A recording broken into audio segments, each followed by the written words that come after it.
بدستاور کے حج اکبر است، از ہزارہ کعبہ یک دل بہتر است۔ میرے عزیز، اتنے بڑے جو لوگ تھے ان میں عاجزی تھی تو آج اللہ نے انہیں اتنا اعزاز عطا فرمایا ہے۔ لیکن اگر انسان اپنے علم کے حصار میں بند ہو جائے تو پھر تو بزرگوں نے لکھا ہے علم حجاب بن جاتا ہے، یہ حجاب بن جاتا ہے، یہ آگے بڑھنے نہیں دیتا۔ علم تو اپنوں سے دوستی نہیں کرنے دیتا، انسان کہتا ذرا ہٹ کے رہو، بھائی ہو پر تمہیں پتہ نہیں میں عالم ہوں، دوست ہو پر تمہیں نہیں پتا اب میرے پاس ڈگریاں ہیں، تو حجاب بن جاتا ہے۔ اس کو کبھی حجاب نہ بننے دے، کبھی بھی کوئی بھی ایسا تکبر۔ اگر آپ پڑھے لکھے ہیں، اگر آپ نے تعلیم حاصل کی ہے تو تعلیم تو انسان کو محبت کرنا سکھاتی ہے، تعلیم تو پیار کرنا سکھاتی ہے، تعلیم تو انسان کو لوگوں کے قریب کرتی ہے، تعلیم تو عاجزی کا درس دیتی ہے۔ جس درخت پہ پھل زیادہ ہوتا ہے اس کی ٹہنیاں جھک جایا کرتی ہیں، جو اعلیٰ ظرف ہوتے ہیں ہمیشہ جھک کے ملتے ہیں، جو اعلیٰ ظرف ہوتے ہیں ہمیشہ جھک کے ملتے ہیں، کیونکہ صراحی سرنگوں ہو کر بھرا کرتی ہے پیمانے۔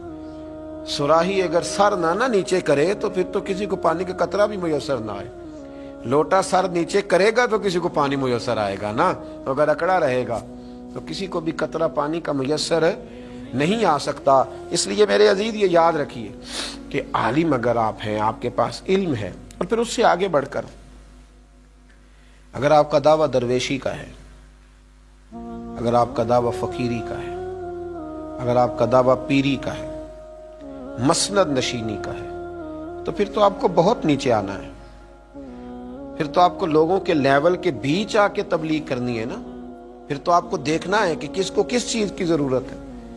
درویش کی تو اپنی ذاتی زندگی نہیں ہوتی، وہ تو اتنا عاجزی والا ہوتا ہے کہ کبھی اس کی سنتا ہے، کبھی اس کی سنتا ہے، کبھی اس کی سنتا ہے، وہ تو پیار بانٹتا ہے۔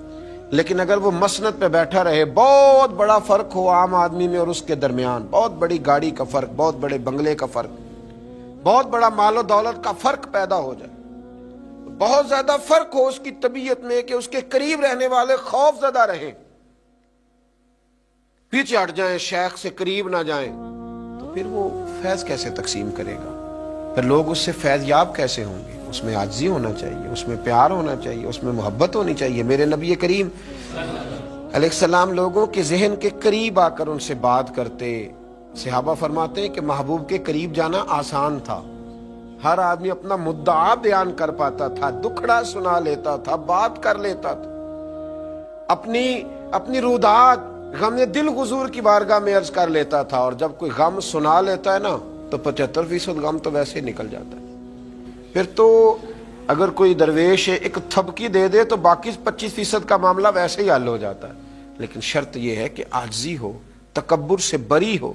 وہ شیخ ہونے کا جو تکبر ہے، وہ جو جبے ہیں، کبے ہیں، ہٹو بچوں کی داستانیں، اگر ان سے تھوڑا سا نکلا ہوا ہو۔ بہت بڑے درویش تھے سید احمد کبیر رفاعی، بہت بڑے درویش تھے، یہ وہ عظیم ہستی ہیں کہ دروازے رسول پہ جا کے اگر سلام عرض کرے نا تو انہیں جواب بھی نصیب ہوتا ہے، انہیں جواب بھی نصیب ہوتا ہے۔ اتنا شاندار آدمی ہے، اعلیٰ حضرت رحمت اللہ علیہ نے ان کی تعریفیں لکھی ہیں، بڑے حسین و جمیل آدمی، کیا بات ہے۔ فرماتے ہیں ایک دن نا میں گزر رہا تھا ایک جگہ سے، تو مجھے کھیت کے بیچ میں سے گزرنا پڑا، تو ادھر بھی پانی تھا ادھر بھی پانی تھا، تو درمیان میں جو منڈیر تھی اس سے میں گزر رہا تھا، تو سامنے سے کتا آ گیا۔ عصر کی نماز کا وقت تھا اور وقت تنگ ہو رہا تھا۔ اب میں سوچ رہا تھا کہ یہ کتا نیچے ہٹے تو میں پیچھے ہٹے تو میں گزروں اور میں جا کر کے نماز ادا کروں، وضو کروں۔ اب جگہ اتنی تنگ تھی کہ ایک ہی آدمی گزر سکتا تھا۔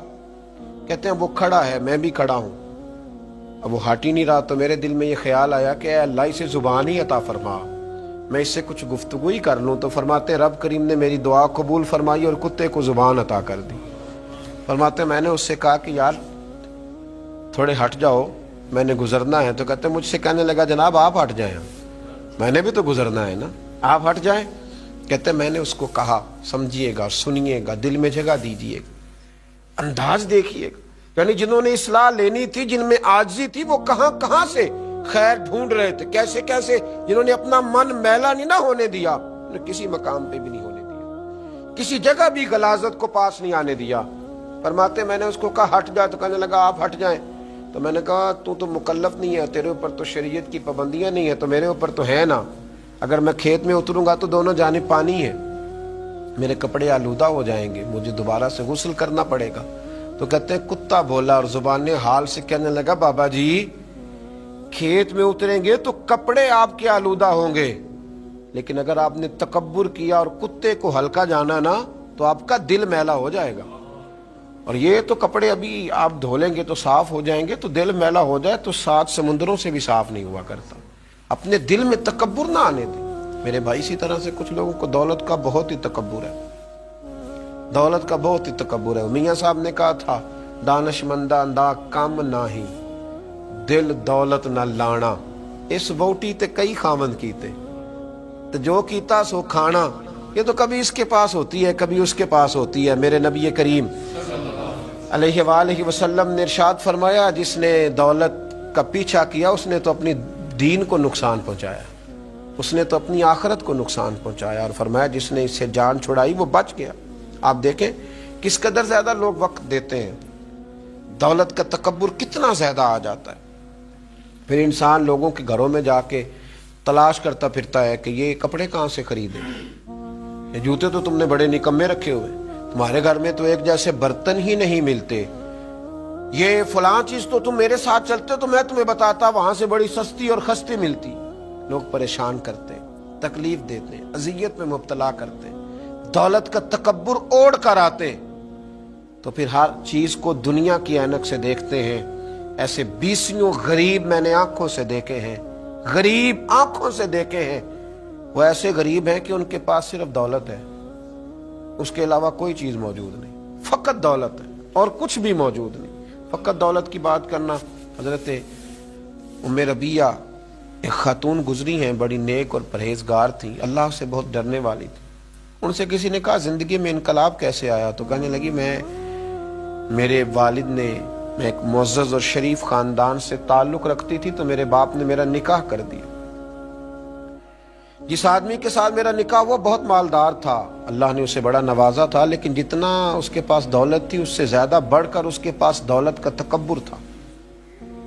کہتے چھت پہ میں اور میرا شوہر بیٹھے تھے تو ایک غریب آدمی نے دروازے پہ آ کے دستک دی، اس نے کچھ مانگا تو میرے شوہر نے کہا خو کہ لوگ کس قدر پریشان کرتے ہیں، کھانے کے وقت بھی آ جاتے ہیں، سونے کے ڈانٹ دو اس کو۔ فرماتی ہیں جب میں باہر نکلی نا اس کی میں نے حالت دیکھی تو مجھے ترس آیا، اس کے ہونٹوں پہ جمی ہوئی خشکی نے بتایا کہ پتہ نہیں بیچارے نے کب سے روٹی کھائی، اور اس کی آنکھیں ترس رہی تھی، لگتا تھا کہ کئی دروازوں سے ہو کر اور خالی آیا ہے۔ تو کہتی میں نے اپنی جیب سے اپنے شوہر سے آنکھ بچا کے چند آنے جب اس کی طرف بڑھائے تو میرے شوہر نے دیکھ لیے، نیچے آیا، میری اجازت کے بغیر تم نے فقیر کو دیا، میری اجازت کے بغیر اب تم اتنی با اختیار ہو گئی ہو کہ بنا میری اجازت کے دو گی؟ کہتے ہیں بس اسی جرم میں اس نے مجھے طلاق دے دی۔ میں شریف زادی تھی پر انتہائی تکلیف کے عالم میں واپس آئی، اور کہتے ہیں جب میں واپس پہنچی بڑی تکلیف میں پہنچی، میرے والد بڑے پریشان ہوئے، جب بیٹی کو طلاق ہی ہو جائے کیا حالت ہوتی ہے۔ فرماتی ہیں کہ پھر کچھ عرصے کے بعد میرے والد نے